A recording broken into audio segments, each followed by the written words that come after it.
தொடர்ந்து நீங்கள் அதை செய்யும்படிக்காகவும் உங்களை நான் என்கரேஜ் பண்ணுறேன். அண்ட் இந்த நேரத்தில் நம்ம செய்தியை நம்ம கேட்கறதுக்கு முன்னாடி இன்னைக்கு வாசிக்க போகிற வசனங்களை நம்ம பார்க்கறதுக்கு முன்பாக நம்ம சிரம் தாழ்த்தி கண்களை மூடி நம்ம இருதயத்தை தயார்படுத்தமானமாய் நம்ம ஜெபிக்கலாம். மகா கிருபையில் அன்பின் ஆண்டவரே, பிதாவே, இந்த நல்ல நாளுக்காக உங்களுக்கு நன்றி. இதோ இந்த நேரத்திலும் கூட நாங்கள் சகோதர சகோதரிகளா நண்பர்களா உங்கள் நாமத்தை நிமித்தம் கூடி உங்களை ஆராதிப்பதற்கும் பாடல்கள் பாடி உங்களை துதிப்பதற்கும் உங்கள் நாமத்தை உயர்த்துவதற்கும் நீங்கள் தந்த அருமையான ஸ்லாக்கியத்திற்காக உங்களுக்கு நன்றி. நீர் நல்லவர், வல்லவர், எங்களுக்கு போதுமானவராக இருக்கீங்க. அதற்காக நன்றியானவரே. நீர் ஒருவனே தேவன், நீர் ஒருவனே ஆண்டவராகவும், நீர் ஒருவரே கர்த்தராகவும் இரட்சகராகவும் இருக்கிறீர். ஆண்டவரே, ஜீவனும் வல்லமையும் உள்ள தேவனாய் நீர் இருக்கிறீர். அதற்காக உங்களுக்கு நன்றி. இதோ அந்த நேரத்தில் கூட எங்களுக்காக நீங்கள் கொடுத்த வேதத்திற்காக நன்றி. அந்த வேத வசனங்களை நாங்கள் தியானிக்க போற நேரமா இருக்கு. நாங்கள் தியானிக்கும் போது எங்களுடைய இருதயத்தை நீங்க திறக்கும்படிக்காக ஜெபிக்கிறோம், அதை தாழ்மைப்படுத்தும்படிக்காக ஜெபிக்கிறோம். இந்த வசனங்கள் மூலமாக நீங்க எங்ககிட்ட பேச போற அந்த காரியங்களை நாங்கள் சரியாக அடையாளம் கண்டுகொண்டு அதை எங்க வாழ்க்கையில நீங்க மாற்றணும்னு விரும்புகிற அந்த காரியங்களை நாங்க மாற்றுவதற்கும் அதிலிருந்து மனம் திரும்புவதற்கும் தொடர்ந்து நாங்கள் நடைமுறைப்படுத்துவதற்கும் வேண்டிய ஞானத்தையும் பலத்தையும் நீங்க கொடுக்கும்படிக்காக உங்களுக்கு கெஞ்சி ஜெபித்து எங்கள் ஆண்டவரும் இரட்சகருமாகிய இயேசு கிறிஸ்துவின் நாமத்தில் ஜெபிக்கிறோம். ஜீவனுள்ள பிதாவே. So last Sunday சங்கீதம் 51 நாம வந்து தியானிச்சோம். ஸோ அந்த செய்தியோடைய இறுதி முடிவா லூக்கா அதிகாரம் 15 வந்து நீங்க வீட்டுக்கு போயிட்டு தனிப்பட்ட முறையில வந்து தியானிக்கலாம், நீங்க அதை படிச்சு பாருங்க அப்படின்ட்டு நான் வந்து என்கரேஜ் பண்ணிருந்தேன். ஓகே, ஸோ எத்தனை பேர் அது படிச்சிங்க அப்படின்னு நான் கேட்க போறது இல்லை. அண்ட் படிச்சவங்களுக்கு ரொம்ப ரொம்ப நன்றி. படிக்காதவங்க வந்து நோ வரிஸ், கவலைப்பட வேண்டாம், இப்போ படிக்கலாம். ஓகே, ஸோ இன்னைக்கு வந்து லூக்கா அதிகாரம் 15 த ப்ராடிகல் சன், தொலைந்து போன மகன் அப்படின்னு சொல்லப்பட்ட அந்த அதிகாரத்தை தான் நம்ம வாசிக்க போறோம். ஓகே, ஸோ இந்த பேசேஜ் பர்டிகுலரா இந்த ஒரு ஓமை, இந்த ஸ்டோரி நம்ம எல்லாருக்குமே ஃபெமிலியரான ஒன்று. நம்ம நிறைய தடவை இதை நம்ம வாசிச்சிருப்போம், நிறைய முறை இதை மற்றவங்களுக்கு நம்ம ஷேர் பண்ணியிருப்போம், நிறைய முறை அநேகர் வந்து இதை குறித்து பிரசங்கிச்சிருப்பாங்க. ஸோ நமக்கு இந்த பேரபிள் பர்டிகுலராக இந்த விஷயம் வந்து ரொம்ப தெளிவாக தெரியும் இல்லையா, ரொம்ப கிளியராக தெரியும். புதிதாய் வந்தவர்களுக்கு மேபி இது வாசிக்காமல் நீங்கள் இருந்திருக்கலாம். பட் தொடர்ந்து வர்றவங்களுக்கும் சீஷர்களாக இருக்கிறவங்களுக்கும் இந்த பேரபிள், இந்த ஓமை புதிது கிடையாது. ஓகே, ஸோ பட் இந்த ஒரு விஷயத்திலிருந்து there is no place like hope. எங்கேயுமே வீடு மாதிரியான, தேவனுடைய வீடு மாதிரியான ஒரு இடம் கிடையாது அப்படிங்கிற ஒரு பெர்ஸ்பெக்டிவ்ல நம்ம வந்து என்ன பண்ண போறோம்னா இந்த பேசேஜை வந்து தியானிக்க போறோம். ஆமென். ஸோ ஆஃபன் இந்த பேரபிள் வந்து சபையை விட்டு பின்வாங்கி போனவங்க, விசுவாச மார்க்கத்தை வந்து விட்டு போனவங்களுக்கு அவங்களை உற்சாகப்படுத்துறதுக்கும் அவங்கள மறுபடியும் அழைப்பதற்காக அநேகர் அந்த ஒரு பெர்ஸ்பெக்டிவ்ல வந்து இதை பிரசங்கிச்சிருக்கிறாங்க. பட் ட்ரூத், சத்தியம் என்ன அப்படின்னா the correct interpretation, சரியான வியாக்கியானம், சரியான புரிந்து கொள்ளுதல். உண்மையிலேயே இந்த ஒரு பேசேஜில் இருந்து என்ன காரியத்தை இயேசு கிறிஸ்து சொல்லியிருக்கிறாரு அப்படின்னா, Jesus was speaking about the lost people.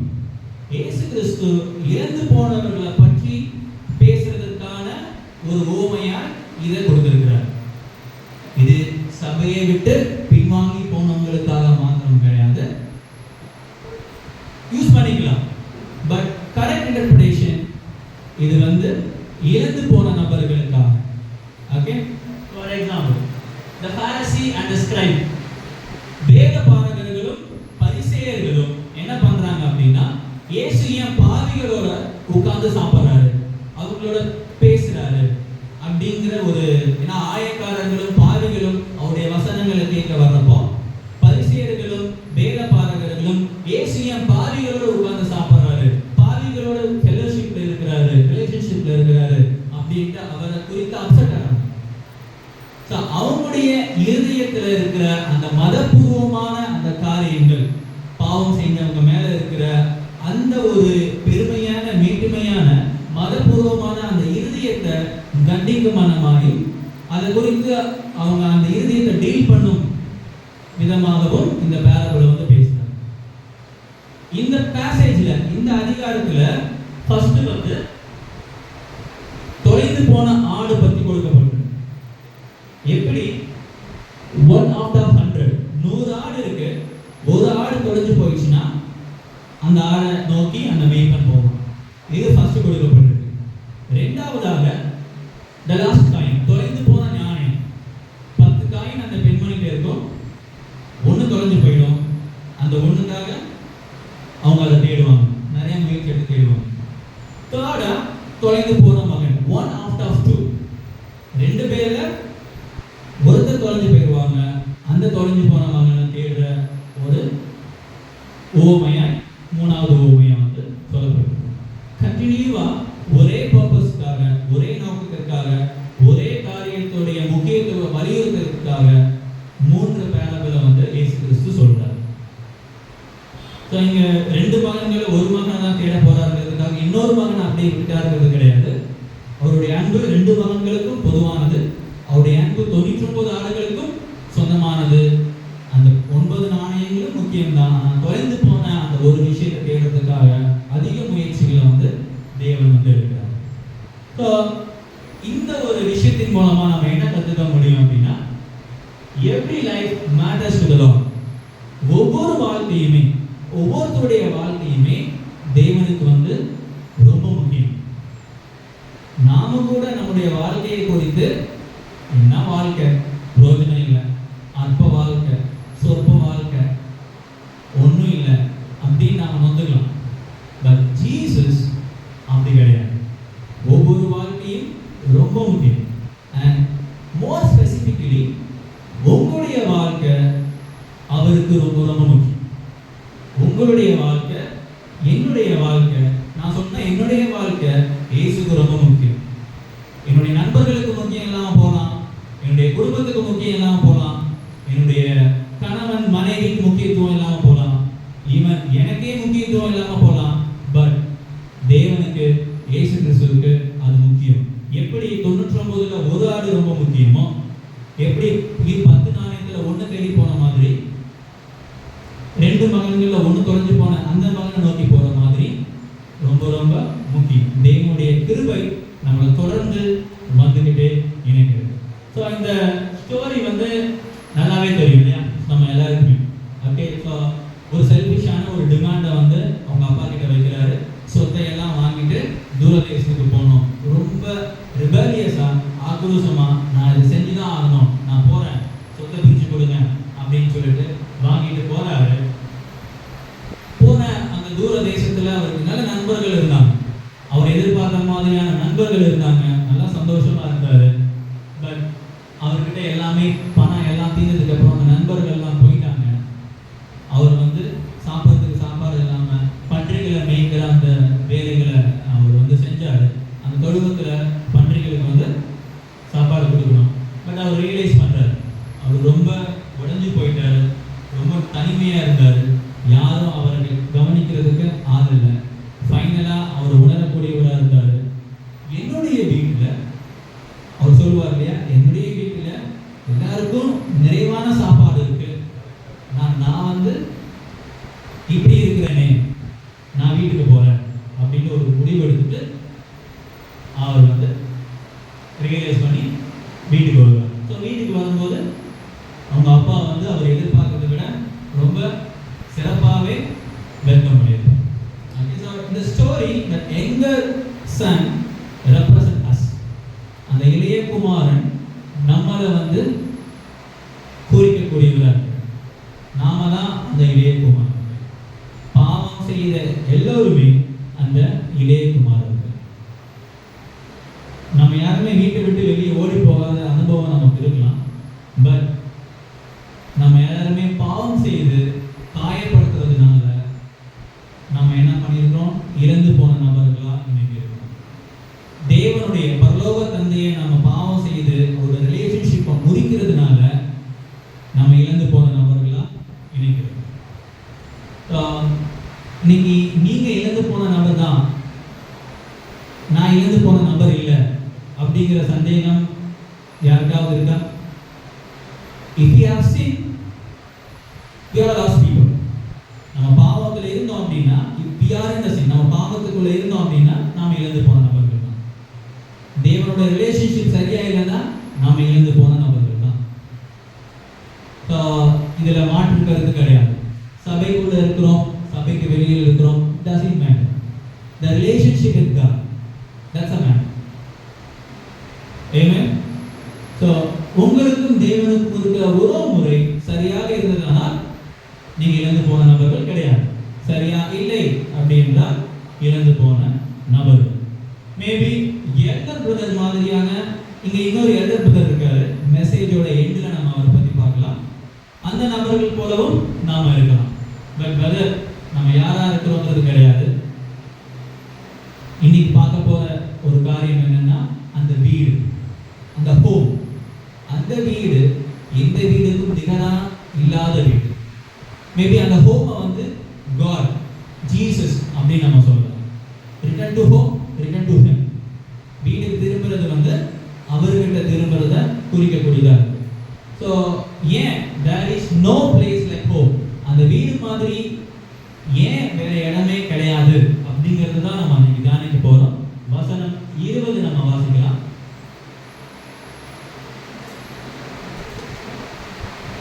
Okay, லூக்கா அதிகாரம் 15 வசனம் 20.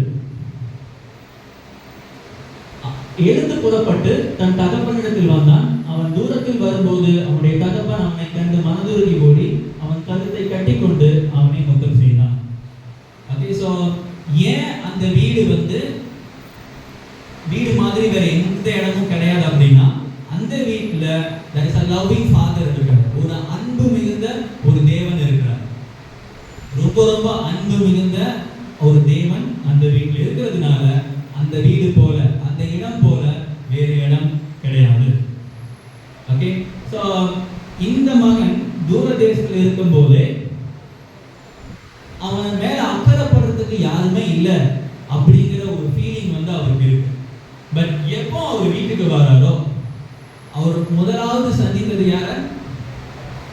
அவருடைய தகப்பன். அவரு டிஸ்ரெஸ்பெக்ட் பண்ணி, மதிப்பு கொடுக்காம அவரை நிறைய காயப்படுத்துற மாதிரியான செயல்கள் செஞ்சு, காயப்படுத்தின வார்த்தைகளை பேசி காயப்படுத்திட்டு போன அந்த தகப்பனை தான் அவரு முதல்ல பார்க்கிறார்.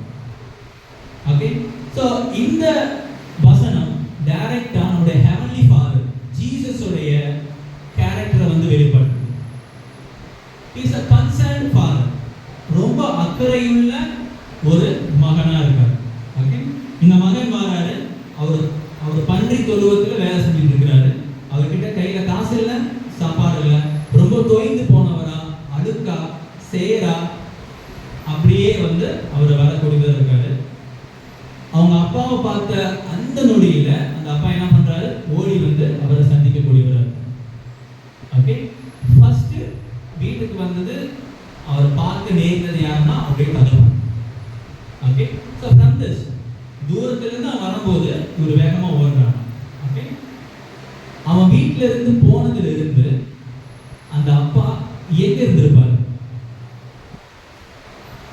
அவன் தூரத்துல வரும்போதே அவனை இவர் பார்க்கணும் அப்படின்னா, எதிர்ச்சியா பார்த்தேன் வந்துட்டு இருந்தான் அப்படிங்கிற ஒரு பேச்சுக்கே கிடையாது. அவர் அங்கேயே தான் நின்று இருப்பார். அவர் அங்கேயே தான் நின்று இருப்பாரு. எப்போ என் பையன் வருவான்ட்டு அவர் வெயிட் பண்ணிட்டே இருந்திருப்பார்.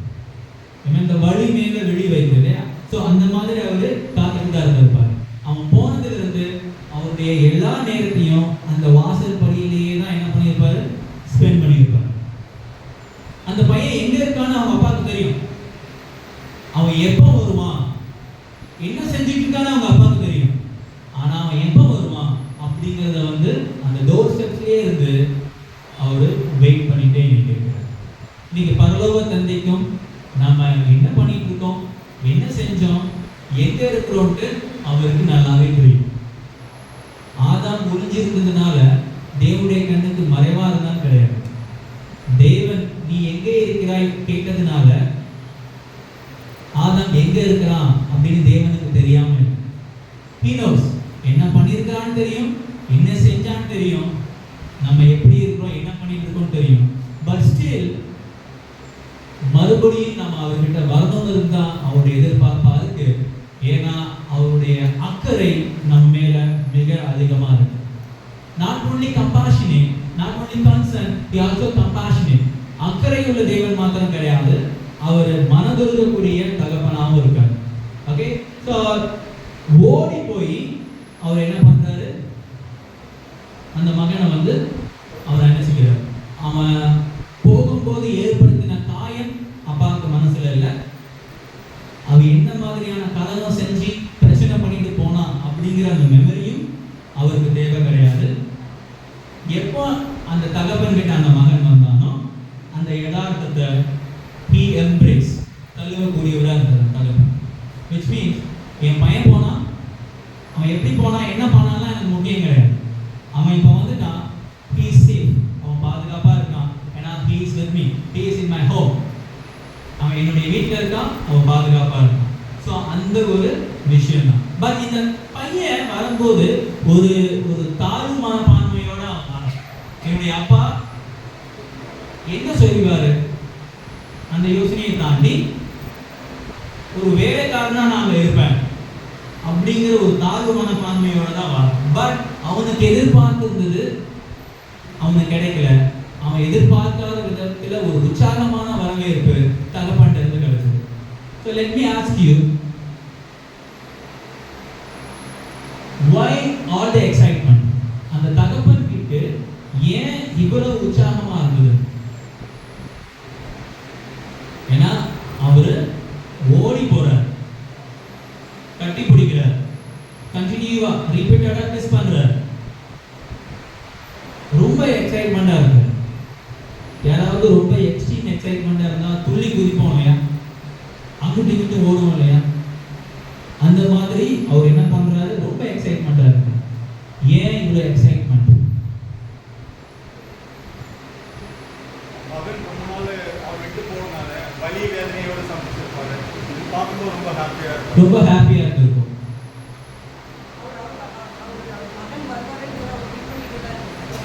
மகன் வருவாருன்னு யோசிச்சே இருந்ததுனால மை பிரேயர் ஆன்சர், என் மகன் வந்துட்டான், என் ஜெபம் வந்து பதிலளிக்கப்பட்டதுன்னு சொல்லிட்டு ரொம்ப எக்ஸைட்மெண்டா இருக்கிறாரு.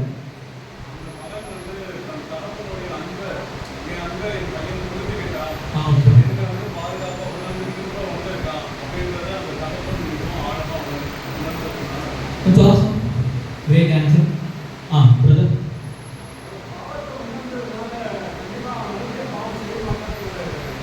நம்பிக்கை, அந்த நம்பிக்கையை ஒரு பூஜா கொடுத்துட்டு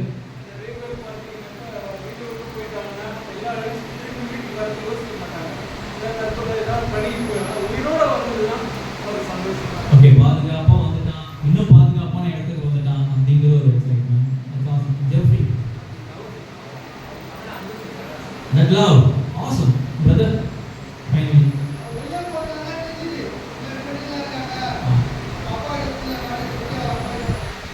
அது வெளியில போனதுனால தான் உலகம் எவ்வளவு மோசமானதுன்னு தெரிஞ்சு அவர் வந்துட்டாரு. இனிமே வெளியில வாசப்படி விட்டு வெளியில காலை வச்சிருவா அவன் அப்படிங்கிற மாதிரி.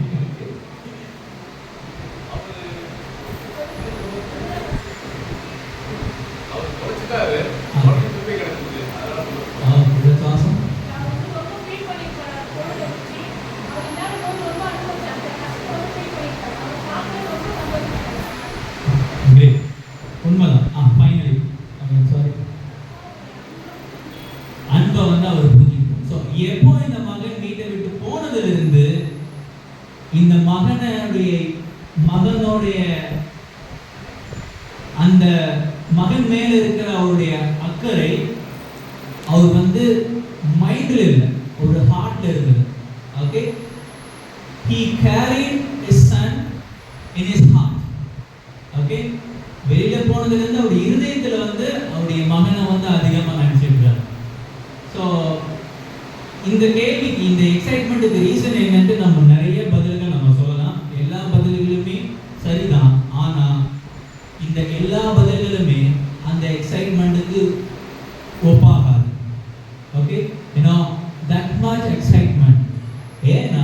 அந்த மகனை அவர் இருதயத்துல வச்சிருந்தார். அவன் திரும்பி வந்த உடனே அவன் காயப்படுத்திட்டு போனதெல்லாம் ஞாபகமே இல்லை, வேகமா ஓடுறாரு. ஒன் திங், கிழக்கித்திய நாடுகள்ல அந்த டைம்ல ஓடுறது ஆண்களுக்கு கண்ணியம் கிடையாது. ஓகே, ஒரு ஆண் ஓடுறான் அப்படின்னா அது அவனுடைய கண்ணியம் கிடையாது, அது அவனுக்கு அவமானமான ஒரு விஷயம். But his father, he doesn't care about anything. நம்ம ரொம்ப எக்ஸைட்மெண்ட் ஆனா இடம் பொருள் ஏவலெல்லாம் மறந்துடுவோம் இல்லையா, ரூல்ஸ் எல்லாம் மறந்து யாராவது ஒருத்தர் போதும் போதும் அப்படின்னு சொல்ற அளவுக்கு வருவோம் இல்லையா. ஸோ அந்த மாதிரியான எக்ஸைட்மெண்ட். ஸோ அந்த கண்ணியம் இருக்கு, என்னுடைய மானம் இருக்கு, அதெல்லாம் தேவை கிடையாது, நான் ஓடுறேன். ஸோ தட் எக்ஸைட்மெண்ட், அவர் செல்ஃப் ரெஸ்பெக்ட் பற்றி, அவருடைய பொசிஷனை பற்றி, ஆன் அப்படிங்கிற எந்ததுமே கிடையாது, அவர் ஓடுறார். ஓகே, ஸோ ஓடி ரொம்ப எக்ஸைட்மெண்ட்ல கட்டி பிடிக்கிறாரு, முத்தம் செய்யறாரு. என்னோட இன்னொரு கேள்வி என்னன்னா, why did he cling to him so? ஏன் அவனை அவ்வளவு இறுக்கமா கட்டி பிடிக்கிறார்? வந்த உடனே அந்த கழுத்து மேல விழுந்து கட்டி பிடிச்சி முத்தம் செய்யறாரு. ஏன் அவர் அப்படி கட்டி பிடிக்கணும்? கன்சோல் பண்றாரு. Comfort, because he is compassionate, மனதுருகக்கூடியவரா இருக்கிறதுனால அவங்களை புரிஞ்சுக்கிட்டு கம்ஃபோர்ட் பண்றாரு, கன்சோல் பண்றாரு, அன்பு வச்சிருக்கிறாரு. Awesome.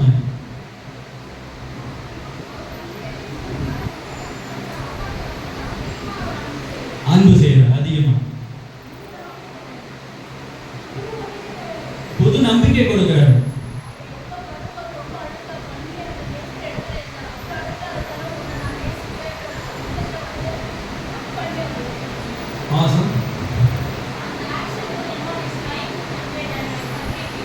Okay, through that action he conveyed, I forgive you. முதல்ல எப்படி அன்பு செய்தோ அதை விட அதிகமா அன்பு செய்தார். Okay, முதல்ல எப்படி அன்பு செய்யறனோ. Okay, ஃபைனலா காத்திருந்தார். Okay, good. So சட்டம் என்ன சொல்லுது தெரியுமா?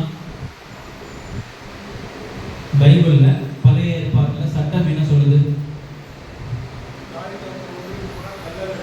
ஓகே, என்ன பண்ணணும்? கல்லால எறியணும். இந்த சட்டம் அந்த மகனுக்கு தெரியுமா? ஓகே, டியூட்டானமி இல்லையா, லேவியர் ஆகமத்துல 21வது அதிகாரத்துல 18ல இருந்து 21 வாசிங்க அப்படின்னா, தகப்பனையும் தாயையும் இந்த மாதிரி பண்ணிட்டு போயிட்டான் அப்படின்னா அந்த மகனை கொண்டு போயிட்டு தலைவர்கள்ட்ட நிப்பாட்டணும். அந்த தலைவர்கள் என்ன பண்ணுவாங்க? அவனை கல்லறைன்னு சொல்லுவாங்க. யார் கல்லறைன்னு தெரியுமா? யார் கல்லறியணும்? அம்மா அப்பா. அம்மா அப்பா கண்டிப்பா பசங்க மேல கல்லறியணும். ஓகே, அது இன்னும் அவங்களுக்கு கோலனா இருக்கு. யாரு கல்லறியணும்? ஊரோர் எல்லோரும், அந்த ஊர்ல இருக்கிற எல்லோரும் யாருனாலும் கல்லறியணும். யாரெல்லாம் அவனை பார்க்கறாங்களோ கல்லறியணும். இந்த விஷயம் யாருக்கு தெரியும்?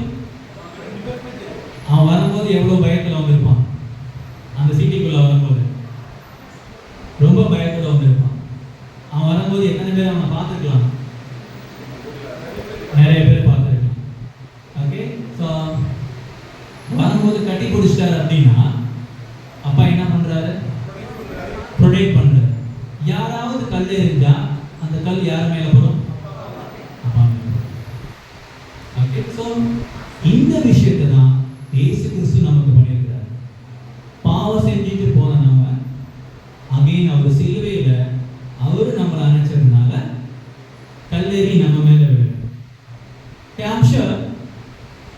நம்ம யாருக்குமே பாவத்தோட தண்டனைகள் கிடைக்கல, எனக்கு கிடைக்கல.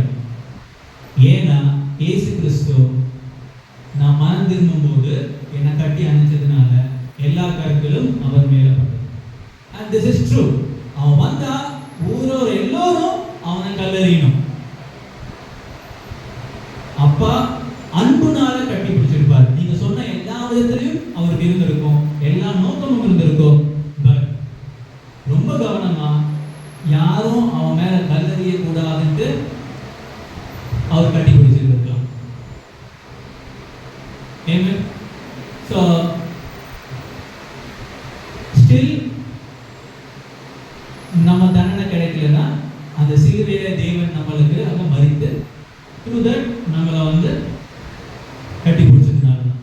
அந்த பையனுக்கு ரொம்ப பயமா இருந்திருக்கும் இல்லையா? அதனால தான் அவனுக்கு புத்தி தெரிந்த போது அவன் என் தகப்பனுடைய கூலிக்காரர் எத்தனையோ பேருக்கு பூர்த்தியான சாப்பாடு இருக்கிறது, நானும் பசியினால் சாகிறேன். நான் எழுந்து என் தகப்பனிடத்திற்கு போய் தகப்பனை பரத்துக்கு விரோதமாகவும் உமக்கு முன்பாகவும் பாவம் செய்கிறேன்.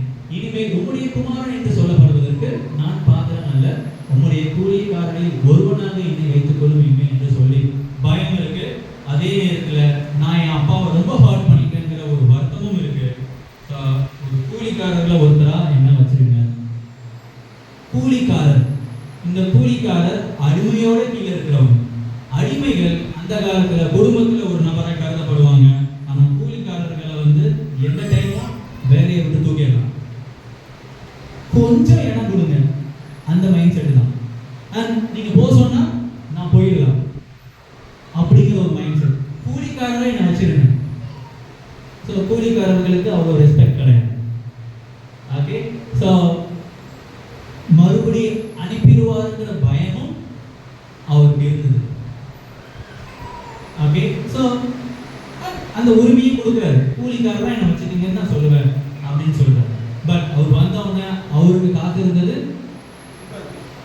இன்பாலன்ஸ், அந்த எக்ஸைட்மெண்ட், அந்த ஹப், அந்த ப்ரொடக்ஷன் எல்லாமே ஃபாதர்ல இருந்து கிடைச்சது.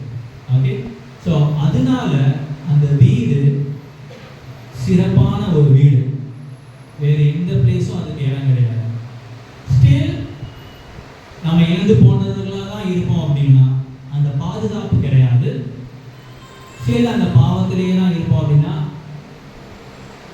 கட்டி பிடிச்ச அந்த அப்பா கையை விட்டுட்டு நான் போவேன் அப்படின்னா அந்த பாதுகாப்பு கிடையாது.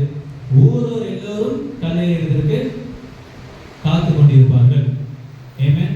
ஏன்னா இந்த பிளேஸ்ல லவ்விங் ஃபாதர் இருக்கிறதுனால கம்ப்ளீட் ப்ரொடெக்ஷன் இருக்கு. So not only complete protection, complete love, also there is a lasting and complete forgiveness at home. ஒரு முடிவே இல்லாத இறுதியான and முழுமையான ஒரு மன்னிப்பு அங்க மட்டும்தான் இருக்கு. 21 குமாரன் தகப்பனை நோக்கி, தகப்பனை பரத்துக்கு விரோதமாகவும் உமக்கு விரோதமாகவும் பாவம் செய்தேன், இனிமேல் உம்முடைய குமாரன் என்று சொல்லப்படுவதற்கு நான் பாத்திரம் இல்லை என்று சொன்னான். அப்பொழுது தகப்பன் தன் ஊழியக்காரரை நோக்கி, நீங்கள் உயர்ந்த வஸ்திரத்தை கொண்டு வந்து இவனுக்கு உடுத்தி இவன் கைக்கு மோதிரத்தையும் கால்களுக்கு பாதரட்சைகளையும் போடுங்கள் என்றார். So he was preparing before it. நான் இப்படி அங்கே பாட்ட போய் சொல்லுவேன் அப்படின்னு ப்ரிப்பேர் பண்ணிட்டு அந்த ஸ்பீச்சையே என்ன பண்றாரு, அப்பா கிட்ட வந்து பார்த்த உடனே நான் சொல்றாரு, நான் உங்களுக்கு விரோதமாகவும் பரத்துக்கு விரோதமாக பாவம் செஞ்சேன், உங்க மகன் சொல்றதுக்கு எனக்கு தகுதி கிடையாது, உங்களுடைய கூலிக்காரர்கள் ஒருத்தரா என்ன நீங்க வச்சுட்டீங்க அப்படின்னு சொல்றாரு. பட் அந்த ஃபாதர், அந்த அப்பா அதை வந்து என்ன பண்ணல, எந்த ரெஸ்பாண்டுமே பண்ணல. உடனே என்ன பண்றாரு, இமீடியட்டா இட்ஸ் ஓகேப்பா, ஒன்றும் இல்லை வா, அந்த மாதிரி எதுவுமே சொல்லல, நான் மன்னிக்கிறேன் அந்த மாதிரி எதுவுமே சொல்லல. உடனே என்ன பண்றாரு, நீங்கள் உயர்ந்த வஸ்திரத்தை எடுத்துட்டு வாங்க, மோதிரத்தை எடுத்துட்டு வாங்க, பாதரட்சை எடுத்துட்டு வாங்க அப்படின்றாரு. ஓகே, ஸோ வஸ்திரம் இட்ஸ் பியூரிட்டி. அவன் வரும்போது எப்படி வந்திருப்பான், ரொம்ப அழுகா வந்திருப்பான், ரொம்ப டர்ட்டியா வந்திருப்பான், ரொம்ப ஸ்மெல் இருந்திருக்கும் இல்லை? ஏன்னா அவன் இழந்து போய் தூர தேசத்துல ஒரு பன்றிகளோட குழுவில் இருக்கான். ஸோ அதே போல இழந்து போனவாறு நாம என்ன பண்ணியிருப்போம், பாவத்தினால அழுக்காது இருப்போம். இந்த வஸ்திரத்தை அவனுக்கு அவங்க அப்பா போடும்போது இவன் வர்றதை பத்தி தெரியாத ஒரு வேலைக்காரன் இந்த வஸ்திரத்தை அவன் போட்டதுக்கு அப்புறமா பின்னாடி இருந்து இந்த பையனை பார்த்தா என்ன நினைப்பான், எஜமான் தகப்பன் தான் நிற்கிறாரு, எஜமான் தான் நிற்கிறாருன்னு நினைப்பான். அவனுக்கு அவன் எவ்வளவு அழுக்கா இருக்கிறாங்கிறது யாருக்கும் தெரியாது. ஏன்னா அந்த வஸ்திரம் அவனுக்கு போடப்பட்டது. Similarly the same, நம்முடைய பாவங்களை வந்து அவருடைய நீதியினால என்ன பண்ணியிருக்காரு, மறைச்சிருக்கிறார். இன்னைக்கு என்னுடைய பாவம் நான் சொன்னாதான் தெரியும், நான் சொல்லலைன்னா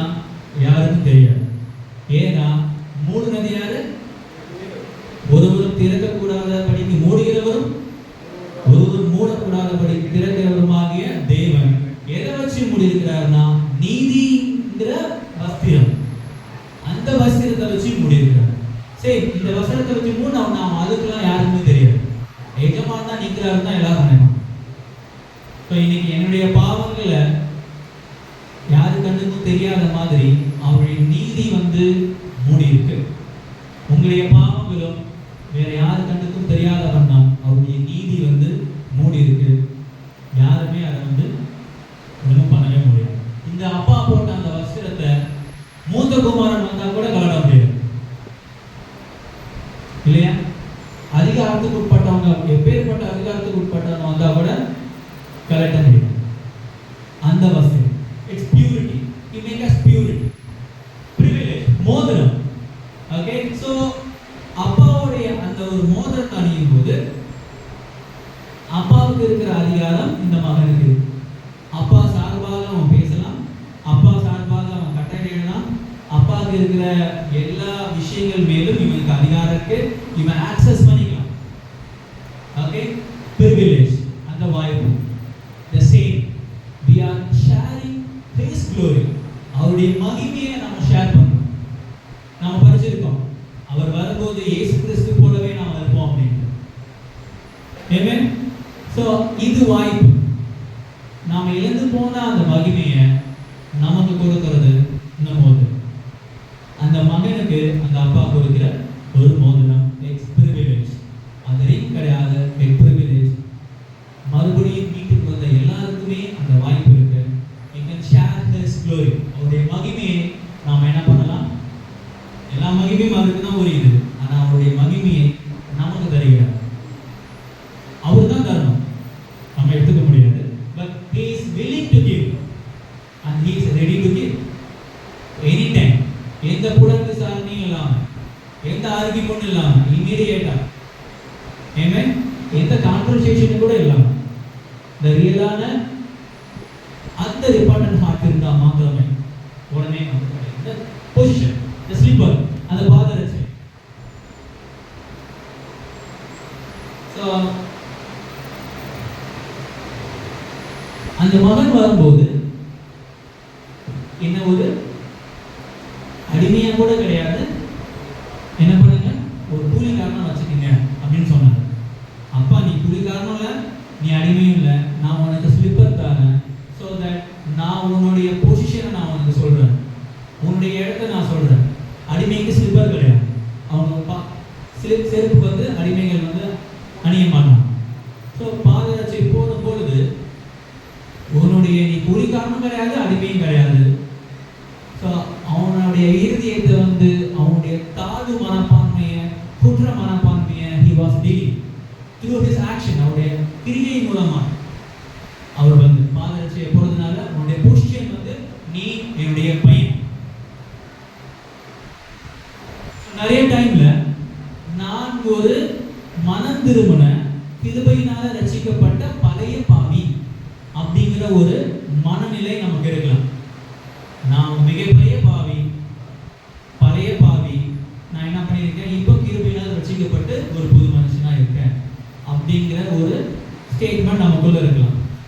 ஆஃபன் டெவிலும் சாத்தானும் நமக்குள்ள நீ பாவியாக இருந்த, இப்பேற்பட்ட பாவியாக செஞ்சிருக்க அப்படின்னு சொல்லி நம்ம என்ன பண்ணலாம், டிசீவ் பண்ணலாம், வஞ்சிக்கலாம். பட் ட்ரூத் என்ன அப்படின்னா, நாம அவருடைய மகன். இதை சொல்றது யாரு?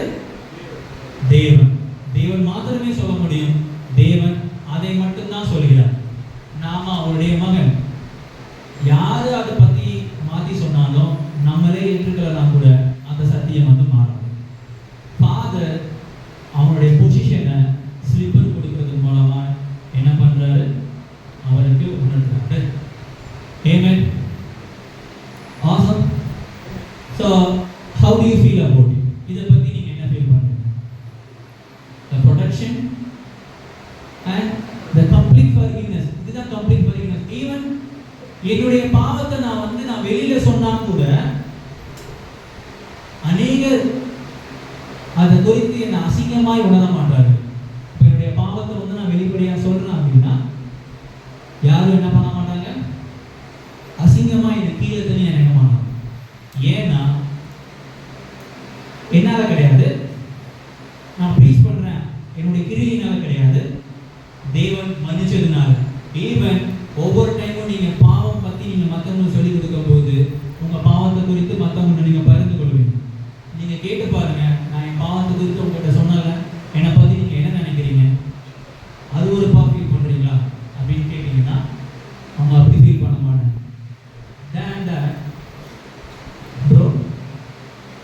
ரொம்ப பெருமையா இருக்குன்னு சொல்லுவாங்க. நீங்க வெளிப்படையா சொன்னது எனக்கு ரொம்ப ஆச்சரியமா இருக்குன்னு சொல்லுவாங்க. ஏன்னா நீங்க சொன்னதுனால கிடையாது, அந்த பாவங்களை தேவன் மன்னிச்சதுனால மற்றவங்களுடைய எண்ணங்கள்ல இருந்து கூட உங்களை யாரும் கேவலமா நினைக்க போறது கிடையாது. ஏன்னா அந்த வஸ்திரம், அந்த மோதிரம், அந்த பாதரட்சை, கம்ப்ளீட் ஃபர்கிவ்னஸ். என் பாவம் வெளியே தெரிஞ்சா கூட ஐம் ஷூர் நீங்க யாருமே வந்து அதை கேவலமா நினைக்க மாட்டீங்க. இது என்னாலையும் கிடையாது, உங்களாலையும் கிடையாது. இது தேவன் கொடுத்த அந்த மன்னிப்பு தான். ஆமென். ஆசம். இது எனக்கு இது படிக்கும்போது பர்சனலா ரொம்ப என்கரேஜிங்கா இருந்தது. That final one, there is a lavish fellowship at home. ஒரு மிகப்பெரிய அளவில் ஒரு நல்ல ஒரு அனுமதியும் இருக்கும். அண்ட் அந்த பையன் ஃபீல் பண்ணது என்ன, என்கிட்ட பணம் இருக்கும்போது நிறைய நண்பர்கள் இருந்தாங்க, கெட்ட நண்பர்கள் வந்து போயிட்டாங்க இல்லாதப்போ. ஆனால் நான் வீட்டுக்கு போகும்போது அங்கே திருப்தியான காரியங்கள் இருக்கும். சேம் அந்த வீட்டில் திருப்தியான காரியங்கள் இருக்கும். ஒரு லாவிஷ் ஃபெலோஷிப், அந்த அன்பு, அந்த அந்நியம், அந்த உறவு அங்கே இருக்கும்.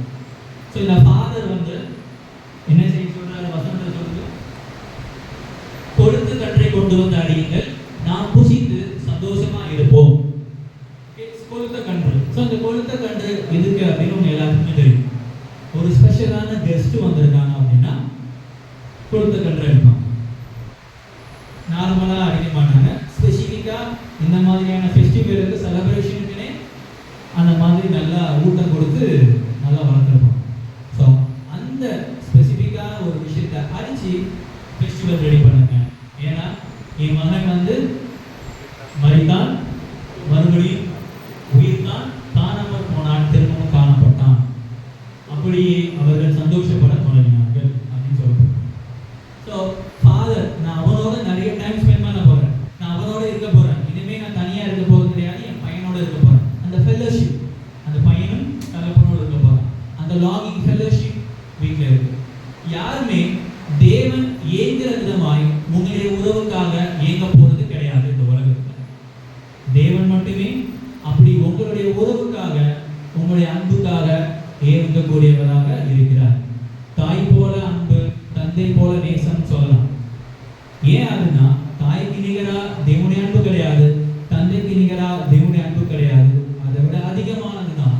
இருந்தாலும் நம்ம ஏன் சொல்றோம்னா, இங்கே நமக்கு அவ்வளவு அன்பு தான் புரியும், அந்த அன்பு வந்து புரியாது. பட் பியாண்ட் தட், அந்த அன்பு தான் எல்லாத்துக்கும் மேல, அந்த அன்பு தான். ஸோ அந்த ஃபெல்லோஷிப் வீட்டில் இருக்கு. நீங்க திருப்தியா இருப்பீங்க. அப்பா மட்டும் கிடையாது, அந்த வீட்டில் நிறைய பேர் இருக்காங்க. ஓகே, எல்லாரையும் அழைச்சி என்ன பண்றாரு, அவர் வந்து சாப்பாடு கொடுக்கக்கூடியவராக இருக்காரு. இந்த டைம்ல என்ன நடக்குது அப்படின்னா, ஃபெஸ்டிவல் போயிட்டு இருக்கு, நல்ல ஃபெல்லோஷிப் போயிட்டு இருக்கு. எல்டர்சன், மூத்த மகன் எங்க இருக்கிறாரு, வெளியில இருக்காரு, ஃபீல்ட்ல இருக்காரு. என்ன சத்தம் கேட்கிறாரு, உங்க தம்பி வந்துட்டாரு, அதனால அப்பா செலிப்ரேட் பண்றாரு, நாங்களும் செலிப்ரேட் பண்றோம் அப்படின்னு சொல்லும் போது மகனுக்கு என்ன ஆயிடுச்சு, கோவம் ஆயிடுச்சு. Okay, this is the picture of many who are in the family of God. இது எதை காட்டுது அப்படின்னா, இன்னைக்கு தேவனுடைய குடும்பத்தில் இருக்கிற அநேகரை பிரதிபலிக்கக்கூடிய ஒரு பிம்பமா, ஒரு தோற்றமா இந்த எல்டர்சன் அமைகிறார். இந்த எல்டர்சன்னால அவங்க அப்பா வந்து சொல்லுவார், நீ என் கூட என்ன இருக்க, எனி டைம் நீ எடுத்துக்கலாம். அதுதான் அவருடைய கான்வர்சேஷன் இருக்கும். ஓகே, இந்த எல்டர்சன்னால எந்த டைமும் என்ன பண்ண முடியும், அவங்களுடைய அப்பாவோட அதிகாரத்தை ஆக்சஸ் பண்ணிக்க முடியும், அவங்க அப்பாவுடைய சந்தோஷத்தில் பங்கு பெற முடியும், அவங்க அப்பாவுடைய அந்நியத்தில் இருக்க முடியும், நிறைய பேச முடியும். எல்லா ப்ரிவிலேஜும், எல்லா பியூரிட்டியும் எல்லா பொசிஷனும் ஆல்ரெடி அவனுக்கு இருக்கு. But still he is not happy. The truth is எல்லா தொலைந்து போனவர்களும் வீட்டை விட்டு வெளியே போக மாட்டாங்க. சபைக்குள்ளேயே தொலைந்து போனவர்கள் இருப்பார்கள். வீட்டுக்குள்ளேயே தொலைந்து போனவர்களாக இருக்க முடியும். அந்த ரிலேஷன்ஷிப் வித் காட் இல்லாம, தேவன் கூட இருக்கிற உறவுமுறை இல்லாம, அந்த உறவுமுறை இருந்தது அப்படின்னா ரொம்ப பெரிய டிஃபரன்ஸ் இருந்திருக்கும்.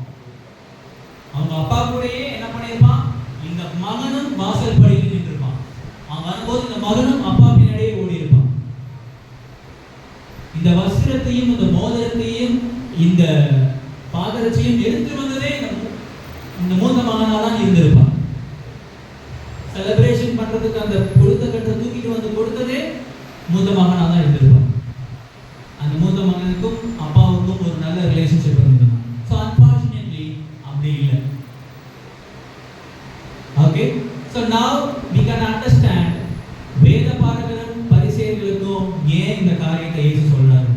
அது இந்த பாசேஜை வந்து அவர் முடிக்கும் போது அந்த மூத்த மகன் மனம் திரும்பினானா இல்லையா அப்படிங்கிறது சொல்லப்படுது. மறுபடியும் அவங்க ரியலைஸ் பண்ணி அவங்க அப்பா கூட அந்த உறவுமுறையை புதுப்பிச்சுக்கிட்டானா இல்லையா அப்படிங்கிறது சொல்லப்படுது. இது இயேசு கிறிஸ்து வேத பாரகர்களுக்கும் பரிசேயர்களுக்கும் நீங்க முடிவு பண்ணுங்க என்ன செய்ய போறீங்க. ஏன்னா அந்த எல்டர்ஸ்ங்கிறது வேத பாரகர்களும் பரிசேயர்களையும் தான் குறிக்குது. ஏன்னா அவங்களுக்கு தான் எல்லாம் தெரியும். ஆக்சுவலாக அவங்க தான் ரிலேஷன்ஷிப் வித் காட்ல பெஸ்ட்டாக இருந்திருக்கும் இல்லையா. அவங்க கிட்டேயே கொடுக்கல. அவங்க என்ன யோசிச்சிருப்பாங்க, அவங்க என்ன செஞ்சிருப்பாங்க, அவங்க எப்படி இந்த பேரபிள உண்மையை கன்க்ளூட் முடிவுக்கு எழுதியிருப்பாங்க அப்படிங்கிறது சொல்லப்படும். அது வருங்காலத்துக்குரிய காரியங்கள். பட் ஜீசஸ் கிரைஸ்ட் நம்ம கையில் கொடுத்துட்டார்.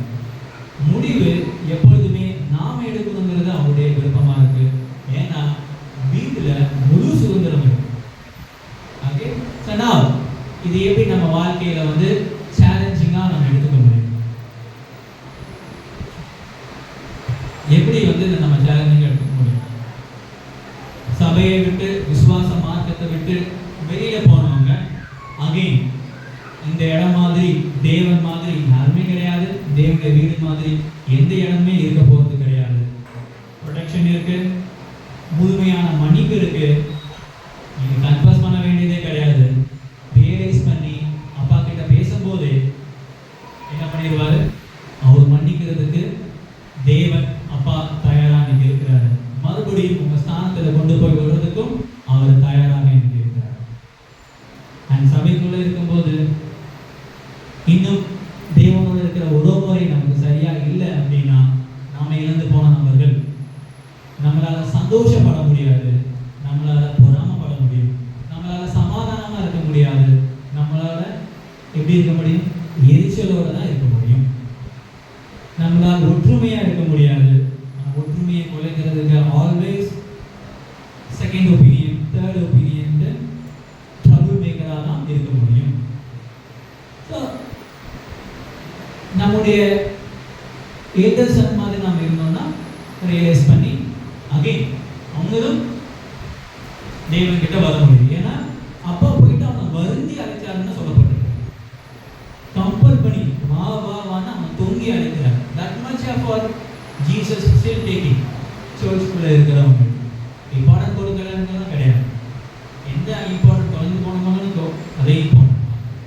அண்ட் தேவனை பற்றி அறியாம தொலைந்து போன நபர்களாய் இருக்கிறவங்களும் தேவன் கிட்ட வர முடியும். There is no place like home. அவருடைய வீடு மாதிரி எந்த வீடுமே கிடையாது. ஸோ இதை ரியலைஸ் பண்ண ஒரு சிஸ்டர் நம்ம மத்தியில் இருக்கிறாங்க. அவங்க சபையில இருந்து விசுவாச மார்க்கத்தை விட்டு அவங்க சபையை விட்டு வெளியில போனாங்க, இழந்து போனவர்களாக ஆனாங்க. மறுபடியும் அவர்கள் உயிர் பெற்றார்கள், காணப்பட்டார்கள். ஸோ அவங்க இன்னைக்கு நம்ம மத்தியில் சில விஷயங்கள் பகிர்ந்து கொள்ள இருக்கிறாங்க. So let's welcome her. நம்ம அவங்க வந்து நம்ம அழைக்கலாம். So before that Catherine sister அவங்கள பற்றி ஒரு சில விஷயங்கள் சொல்லுவாங்க. தென் அவங்களுக்கு அப்புறமா அந்த சிஸ்டர் வந்து ஒரு சில விஷயங்கள்